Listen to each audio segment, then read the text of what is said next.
दोस्तों, आपने अक्सर देखा होगा कि चाहे हमारे गांव की महिलाएं हों, चाहे नौकरी पेशा महिलाएं हों, और वो भी नौकरी पेशा महिलाएं या तो गांव की हों या तो शहर की, उनमें एक समानता होती है।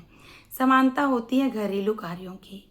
हमारे गांव की जो महिलाएं होती हैं, वो सुबह उठती हैं, बहुत सुबह उठती हैं, 4 बजे 3 बजे अपने सुविधा के अनुसार या फिर अपनी व्यस्तता के अनुसार वो उठती हैं, थोड़े काम निपटाती हैं, फिर पुरुषों के ही साथ में जो लोग खेतों में काम करने जाती हैं वो देर नहीं करती हैं, बल्कि कुछ तो पुरुषों के पहुंचने से पहले ही पहुंच जाती हैं और वहाँ पर जी तोड़ मेहनत करती हैं।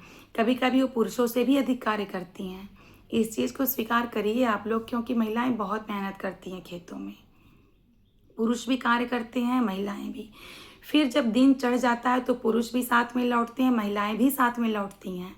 पर पुरुष स्नान करके बाहरी बातचीत में लग जाएंगे, कहीं और गप्पे लड़ाने या फिर किसी चीज़ में लग जाएंगे। लेकिन महिलाएं उतनी थकने के बाद भी तुरंत चूल्हा जलाएंगी, घर में खाना बनाएंगी। उस पर भी त्रास ये है बहुत सारे हमारे ग्रामीण क्षेत्रों में कि खाना अच्छा नहीं बना है या फिर कोई छोटी सी भी बात हुई तो पुरुष थाली भी फेंक देते हैं। मैंने खुद कई घरों में ये चीज़ें देखी हुई हैं। या फिर जो लोग इससे संबंध रखते हैं गाँव से, तो उन घरों में देखते होंगे कि जो लोग कार्य करके आते हैं, पता नहीं कौन सा गुस्सा होता है जो अपनी पत्नियों पे उतारा जाता है, जबकि पत्नियां उनके ही बराबर या फिर उनसे भी अधिक कार्य करके आती हैं। तो ये तो हुई हमारे ग्रामीण महिलाओं की स्थिति। अब हमारे शहर या फिर हमारी नौकरी पेशा महिलाओं की बातें सुनिए। वो सुबह सुबह उठती हैं, जल्दी जल्दी सारा काम करती हैं। पति और बच्चे भी अगर ऑफिस और स्कूल वाले हैं तो उनका टिफिन देती हैं। घर में के लिए भी खाना बनाती हैं जो घर में लोग हैं।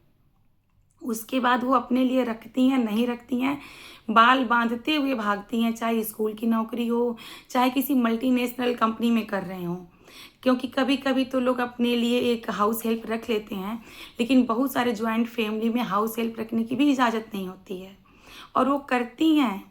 चूँकि मैं अभी भी दिल्ली में रहती हूँ और मेरे आसपास ऐसी कई महिलाएं हैं जो सारा काम करके ऑफिस जाती हैं, वहाँ से आती हैं तो जो पुरुष रहते हैं वो थके रहते हैं। बाकी जो घर के भी लोग रहते हैं वो भी थके रहते हैं, न जाने क्यों। वो पैर धुलती हैं बाथरूम में, ड्रेस चेंज करके वो किचन में चली जाती हैं चाय बनाने। कई कई बार तो ऐसा होता है, जो हमारे एक बगल में है वो कहती हैं कि मैं आती हूँ तो लोग कहते हैं तुम्हारा इंतज़ार हो रहा था, तुम आ जाओ, तो साथ में बैठ के चाय पीते हैं। तो जल्दी से चाय बना के ले आओ।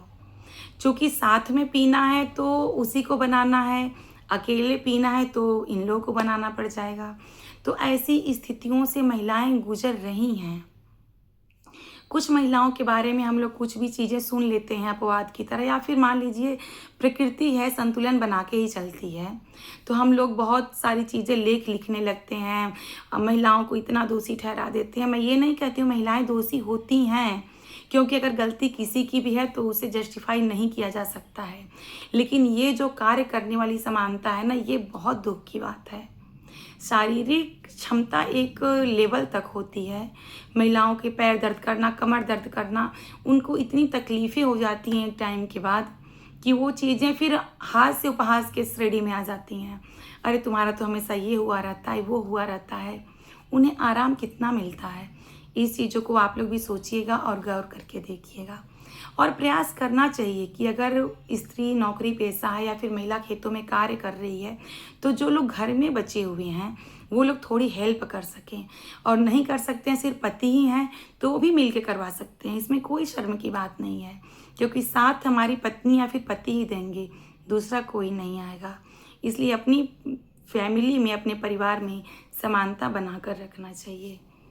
नमस्कार।